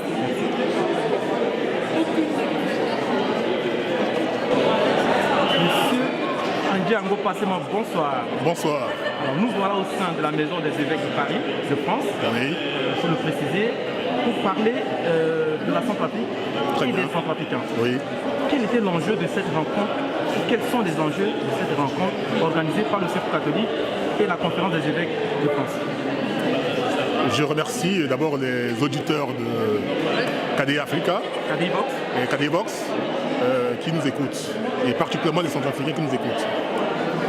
Nous sommes dans cet édifice des évêques de France pour parler aujourd'hui des leviers pour une paix durable en Centrafrique.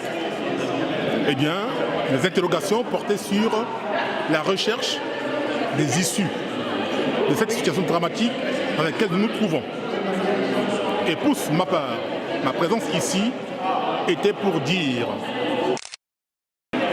haut et fort que le peuple centrafricain a tout simplement, à l'instar de tous les autres peuples de la terre, droit à un État. Car la situation que le peuple centrafricain est en train de vivre aujourd'hui est la conséquence de l'absence totale d'État. L'État pour nous, c'est ce que nous avions dit dans la salle de conférence, l'État pour nous est un ensemble de services publics, parmi lesquels en priorité le service public de la sécurité et de la défense. Donc, il fallait que nous instaurons en Centrafrique le système de sécurité composé dans chaque chef-lieu de préfecture et les principales villes du pays des brigades de gendarmerie devant composer au minimum une centaine d'hommes.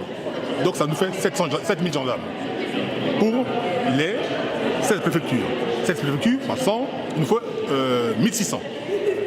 1600 gendarmes, des commissariats de police et des casernes de l'armée dans lesquelles on doit pouvoir cantonner des militaires à recruter pour la reconstruction des forces armées centrafricaines, les FACA, recruter des jeunes centrafricains qui sont instruits, qui ont été à l'école, qui ont été à l'université, qui sont formés et qui sont sans activité aujourd'hui, qui sont en capacité de s'engager dans l'armée. Et avec la présence des forces internationales, de reconstituer l'état-major centrafricain, l'armée centrafricaine. Et voilà ça, nous avons des propositions. Or, voilà que la communauté internationale impose au gouvernement centrafricain et aux autorités de transition d'organiser des élections dans des conditions les plus humiliantes. Parlons de l'organisation de ces élections prochaines en Centrafrique. Alors, ces élections centrafricaines, ce ne sont pas des élections centrafricaines, ce sont des élections de la communauté internationale. Ce sont des élections de l'extérieur. Il a été dit, le but, c'est de faire partir les autorités de la transition. Nous n'avons rien contre les compatriotes qui sont dans les institutions de la transition. Uniquement les faire partir en organisant des élections, c'est manquer de respect à notre peuple. Or, les élections, il ne peut pas y avoir élection en tant que candidat. Nous n'avons pas cette opportunité de sillonner l'ensemble de notre pays, de rencontrer les populations des préfectures de l'intérieur. Si on ne peut pas le faire, eh bien, on ne peut pas dire que les élections en elles-mêmes sont des élections crédibles, régulières et transparentes. Comme dans vos habitudes, vous intervenez souvent pour plaider la cause centrafricaine. Ce soir, vous avez demandé aux ONG françaises qui font un travail remarquable sur le terrain de faire un plaidoyer auprès des autorités nationales et internationales pour pouvoir bien organiser l'élection. Est-ce que vous pensez que ces autorités vont écouter les ONG via votre demande? Il y a des centaines et des centaines d'organisations non gouvernementales dites ONG en Centrafrique qui sont subventionnées par des fonds publics. Alors, puisqu'il y a des ONG présentes qui ont participé à cette soirée, nous leur avons dit, écoutez, à vous d'intervenir auprès des décideurs. Les décideurs, ce sont les gouvernements des pays étrangers. Ce sont les gouvernants des pays européens, notamment de la France, nous sommes en France. Donc, les ONG françaises qui interviennent en Centrafrique, il semblerait que certaines sont parties parce qu'elles ont été agressées, qu'elles ont été menacées. Donc, si ces ONG veulent travailler dans de bonnes conditions, il leur appartient d'intercéder auprès des autorités, des décideurs politiques pour leur dire qu'il est de l'intérêt de tous, aussi bien du peuple français, de la France, de l'Europe et particulièrement du peuple centrafricain, que les choses se fassent dans l'ordre, qu'on puisse assurer la sécurité du peuple centrafricain, mettre en place les services publics et permettre aux ONG de continuer à travailler en sécurité et dans les meilleures conditions. Pour ne pas reprendre le professeur Jean-François Akandi-Kombé, je pense que les Centrafricains doivent occuper les places publiques, les forats. Aujourd'hui, nous constatons qu'il y a une mobilisation intime des Centrafricains de Paris, de France, à cette rencontre internationale, je peux dire, puisqu'on est en dehors des frontières centrafricaines. Est-ce que vous avez un message pour finir à l'endroit de vos compatriotes résidant en France? Depuis des années, je peux dire que ça fait depuis le 4 novembre 1976 que je plaide la cause de mon pays, la République centrafricaine, que ce soit ici à Paris, dans les pays d'Afrique, d'Europe, d'Amérique ou d'Asie. Je voyage. Ça fait quelques années quand même, ça fait plusieurs décennies. Je demande aux Centrafricains, où qu'ils se trouvent, de ne pas avoir peur. Car ce qui se passe, ce qui fait que certains désertent les forums, les rencontres, les conférences, les colloques, c'est peut-être évidemment de ne pas se mettre en avant, de ne pas se faire connaître. Ils n'ont absolument rien à perdre, car nous avons tout perdu. Nous avons perdu notre dignité. À partir où on a perdu notre dignité, on est condamné à être devant la scène, présent partout, pour plaider notre cause. C'est de notre cause qu'il s'agit, la cause de notre peuple, la cause de notre pays. Donc, j'invite la jeunesse centrafricaine à se mobiliser, à être présente partout, il faut, et parler de la Centrafrique, prendre des initiatives, organiser des séminaires, des conférences, des colloques, que ce soit à Dakar, et j'en profite pour saluer nos frères qui sont à Bamako, à Niamey, que j'ai rencontrés il n'y a pas très longtemps, quand j'y étais, et de continuer à se mobiliser, à se rassembler, que ce soit à Bangui ou ailleurs, et dans toute la France, qu'ils soient présents. En tout cas, je dis aux Centrafricains que, quelle que soit la longueur, on le dit, quelle que soit la longueur de la nuit, eh bien, le soleil finit toujours par se lever. Ayons l'espoir que le chaos dans lequel on nous a plongés finira par disparaître et que le peuple centrafricain vaincra et que nous prendrons le dessus. Nous accéderons à la majesté suprême de notre pays, nous reprendrons la gestion de nos affaires, des affaires de notre pays, et nous réoccuperons la place qui nous revient dans le concert des nations. Ayons l'espoir et nous vaincrons. Ndjango Fassima, je vous remercie d'avoir répondu à nos questions. Merci beaucoup. Gaston Combre, bonjour. Bonjour, monsieur le journaliste. Nous voici au sein de la maison des évêques de France avec l'ONG ou le Secours catholique qui ont organisé une rencontre avec les Centrafricains, les amis de la vie centrafricaine. Quels étaient les enjeux de cette rencontre ce soir? Les enjeux de cette rencontre étaient de chercher à connaître les leviers du conflit centrafricain pour une paix durable. Je peux vous dire que toutes les questions ont été abordées. J'étais satisfait de la manière dont elles ont été traitées, mais j'ai un petit regret d'aborder une question qui, à mon sens, était fondamentale. Laquelle? La question de désarmement. Nous avons sur le territoire centrafricain deux forces, la MINUSCA des Nations Unies et la force Sangaris des Français. Ils avaient reçu un mandat du Conseil de sécurité pour désarmer, de gré ou de force, les groupes armés non conventionnels qui sont sur le territoire centrafricain afin de pacifier le pays. Mais malheureusement, la résolution 2149 n'a pas été respectée comme il se doit. Qu'est-ce qui a fait que ces résolutions adoptées au sein du Conseil de sécurité des Nations Unies n'ont pas été respectées? Oui, il y a plusieurs facteurs. La première chose, c'est que les acteurs politiques centrafricains n'ont pas été unanimes, n'ont pas été solidaires pour faire appliquer ces résolutions. Ces acteurs ou ces hommes politiques centrafricains ont vu dans cette situation une possibilité d'accéder facilement au pouvoir et ils sont désolidarisés de la transition. Ils n'ont pas soutenu la transition comme il se devait pour que, unanimement, qu'ils exigent ce désarmement afin que le peuple puisse être en paix avant d'aller aux élections.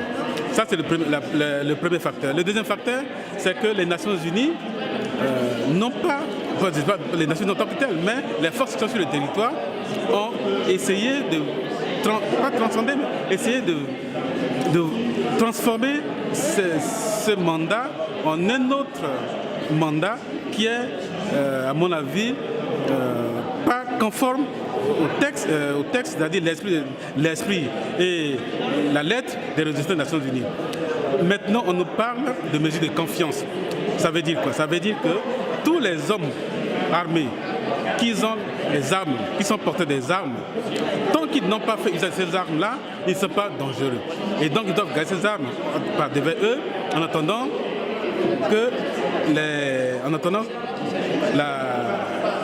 la fin de leur mission, la fin de leur mandat, pour pouvoir collecter les armes pacifiquement. Mais or, ils ont oublié que ces gens n'étaient pas des enfants de cœur. Ces gens devaient entendre le langage de la force, comme ça avait commencé en décembre 2013, où on a commencé à désarmer les Sénéca de gré et de force, et on avait vu qu'il y avait une pacification, un certain espoir qui était revenu au sein de la population. Mais malheureusement, ces derniers temps, on n'a pas vu cela. On a vu même ces forces-là accompagner les porteurs d'armes, qui sont recherchés par les tribunaux internationaux qui ont fait l'objet de poursuites criminelles par la Cour spéciale criminelle qui vient d'être créée. Vous voyez, là nous avons été dans une situation un peu ambivalente où les porteurs d'armes sont protégés et les populations qui sont sans armes, elles laissées à l'abandon, au mépris, je dirais pas au mépris, mais à la merci des protagonistes qui en usent et en abusent de leurs armes. Alors, nous allons aux élections. Donc, première étape, le référendum constitutionnel. Premier tour prévu pour le 27 décembre, si on ne se trompe pas, et le 31 janvier pour le second tour. Quelle lecture faites-vous de cette situation aujourd'hui dans votre pays? Oui, monsieur le journaliste, ma lecture elle est toute simple. les conditions d'organisation des élections en Centrafrique ne sont pas réunies. Ça, c'est la première question. La deuxième question, c'est le référendum. La constitution dont on nous demande de valider par vote, par référendum, n'est pas connue du peuple centrafricain. Alors, je ne comprends pas pourquoi on peut forcer les gens à aller aux élections, d'abord au référendum constitutionnel, dont la population ne connaît pas la teneur même de la Constitution. On nous a mis un Sénat qui, à mon avis, n'a pas sa place d'être dans cette Constitution-là. Parce que le Sénat a un coût qui est loin d'être financé par la République centrafricaine en ce moment. Moi, j'aurais préféré qu'à la place du Sénat, qu'on alloue ce budget pour la création des dispensaires, pour la création des écoles, pour le réconfort moral et financier des gens qui ont subi le traumatisme en Centrafrique, des victimes qui ont tout perdu, qui ont perdu leur travail, qui ont perdu leur mari, qui ont perdu leurs épouses, qui ont perdu leurs biens. Cet argent aurait servi utilement au financement d'un Sénat qui n'a rien à apporter à la République centrafricaine. Ça, c'est le deuxième point, je l'ai dit. Le troisième point, on nous dit qu'il y a un référendum, il y a élection le 27 décembre. Mais à mon avis, la question le problème de l'insécurité n'a pas été résolu. Et si on permet aux gens d'aller aux élections maintenant, est-ce qu'ils seront capables de faire campagne, de battre campagne dans toutes les régions de Centrafrique? Seront-ils capables d'aller dans les villages, dans les sous-préfectures pour faire ces campagnes? J'en doute. Parce que là, au moment où nous parlons, je crois que les Sénéca vont vers Bangui pour empêcher la tenue de cette élection. A-t-on pris les mesures nécessaires pour les neutraliser, pour protéger la population? Je ne pense pas. Ça, c'est ma troisième réflexion, ou peut-être la quatrième, se fonderait sur les thèmes, les thématiques, les programmes des hommes politiques. Qu'est-ce qu'ils vont nous dire? Qu'est-ce qu'ils vont apporter au peuple sud-africain qu'ils ne l'ont pas apporté avant la crise? Apparemment, je vois, ce sont les mêmes qui se représentent, avec les mêmes thématiques, les mêmes programmes, et je doute fort qu'il n'ait autre chose à proposer à l'État sud-africain, à la population, que ce qu'ils ont déjà proposé. C'est du rejeté politique à mon avis. Le mot de la fin, c'est que j'ai espoir pour le peuple centrafricain, et le peuple centrafricain doit avoir espoir.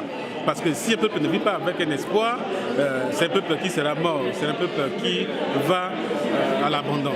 Donc je demande à tous les Centrafricains de se ressaisir et d'aller vers la paix. Et la marche vers la paix est une marche très difficile. Monsieur Gaston Combré, je vous remercie d'avoir répondu à nos questions. Merci à vous, monsieur le journaliste, de m'avoir posé ces questions.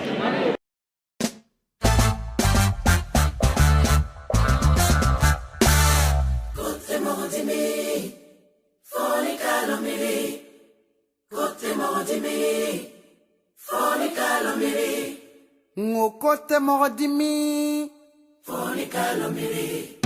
nous sommes sur la route de la paix, tous ensemble sur la route de la paix. Nous sommes sur la route de la paix, tous ensemble sur la route de la paix.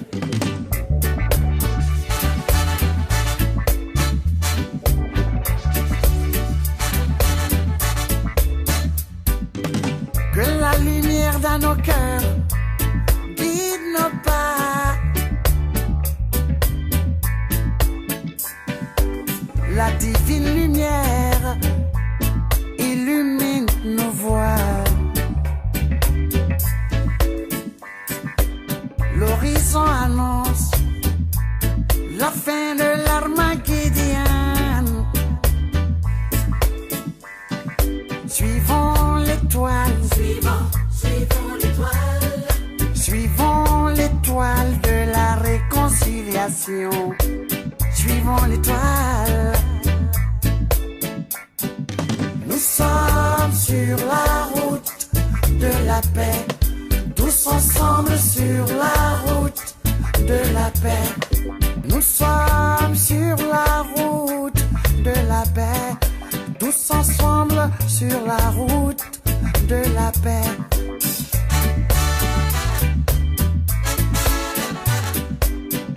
Tout le monde a raison, alors tout le monde a tort.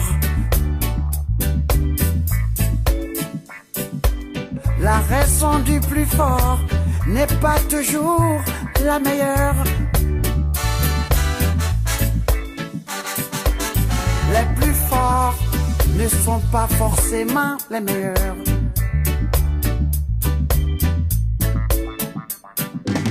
Côté Morodimi, Fornicalamiri.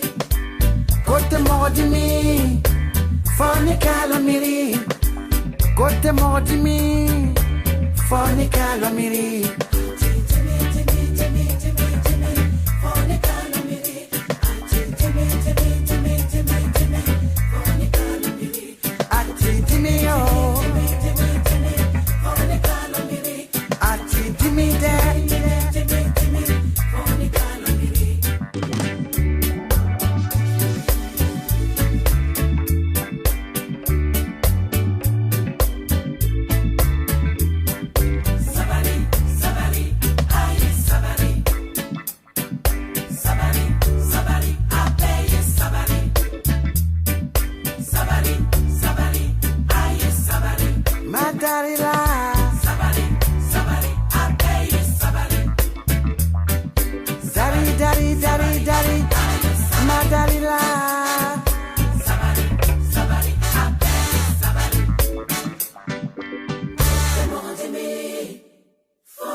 Ngokote Morodimi,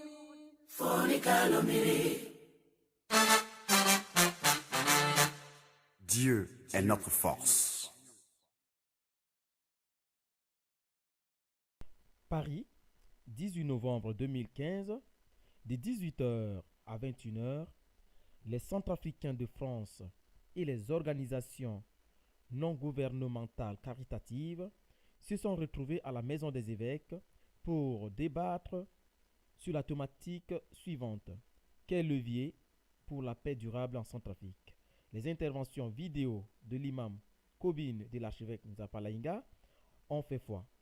Dieu n'a pas oublié la République centrafricaine. Merci.